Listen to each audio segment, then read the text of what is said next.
protest might not be going on the streets and carrying Thank you. placard and all of that. Yeah. An example is what happened Yeah. many years ago in America, in the state called Alabama. Yeah. There's a county there known as Yeah. Montgomery. Montgomery, yeah. As at that time, right, blacks were not allowed to sit on a bus just the way the whites sat. Yeah. So there was this discrimination. There was this racial discrimination. It was a national thing. Yeah. If as a black person you enter a bus and you are seated, if a white person gets on the bus, you have to stand up for the white person. to And sit. the front row, second rows are kept for the white. So black people were much more relegated.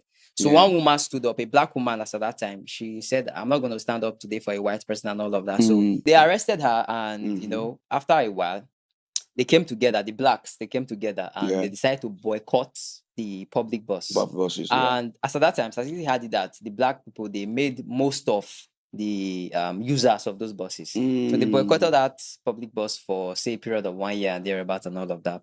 And after a while, you will see that because of that action that they took, there was a reverse in such a law, right? Because these people were ready to take the pain and all of that. So what I'm trying to say is that they were able to protest even without going on the street, barricading the road and all of that. They just boycotted the use of the bus and all of that. So the reason for that is that, you see, there are several ways you can address issues. Yeah. There are ways you can let the government know that, look, we are concerned. Show your grievances. Yes, we can express our grievances in different modes, in different ways. And that is just a very good example. And another thing we can learn from this story is that it was spearheaded by Martin Luther King Jr., who was a human rights activist and also he was a pastor. Yeah.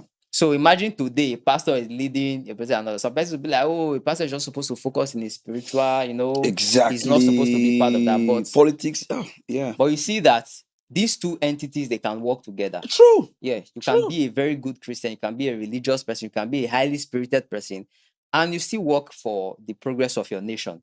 You can still work in politics. That's leadership. That's leadership. You can still engage in certain things that brings about God's character in these areas. You understand? So these are lessons we can learn from this story.